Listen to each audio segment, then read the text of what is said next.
Bonjour à toutes et tous, aujourd'hui donc cette nouvelle lune, pleine lune, voilà, en cancer, pleine lune en cancer en fait, le cancer qui a un signe en fait qui est extrêmement féminin, cette lune en fait qui est vraiment dans sa maison, qui vient nous travailler sur notre place du féminin, sur nos émotions, c'est aller écouter sur du maternage aussi, aller écouter à l'intérieur comment on s'aime, comment on prend soin de soi, comment on prend soin des autres, comment notre place dans la famille et comment on vibre pleinement à l'intérieur de soi avec ce féminin qui a besoin d'être guéri, je dirais, pleinement revalorisé. C'est voir en fait comment la relation, une relation avec le bon, le bien, le bienveillant, la compassion, la guérison, prendre du soin, voilà, vibre à l'intérieur de vous. Qu'est-ce qui est encore nécessité d'être guéri, d'être soigné, pour pouvoir poser nos objectifs en fait de ce que l'on a envie de créer dans la vie et de les mettre au monde au sens propre, noble, vraiment au sens propre, figuré au sens noble, me dit-on en fait, dans la vie.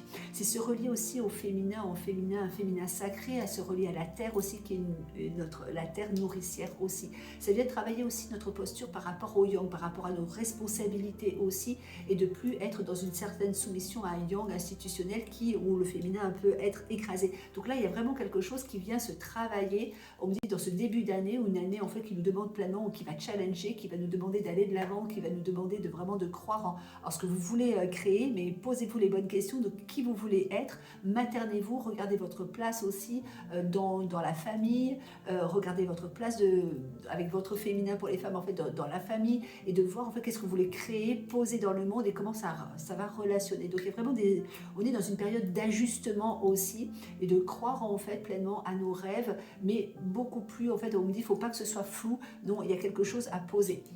J'en poserai là aussi une dernière chose, et c'est que le 13 janvier 2025, donc 13, 1 plus 3, 4 en numérologie, le 4, je pose des bases, je pose un socle solide. Le 1 du mois de janvier, c'est je prends des décisions et des responsabilités, et le 2025 renvoie sur l'énergie du 9 avec une finalisation, un aboutissement. Et donc là, on est avec cette énergie féminine qui vient apporter du soin, vient travailler à l'intérieur d'elle, qui elle est, qu'est-ce qu'elle veut porter, s'écouter, se materner et prendre soin d'elle et soin des autres. Voilà. Donc on est sur la base de l'amour qui reprend sa place, qui reprend ses droits et qui est ton travail. Voilà.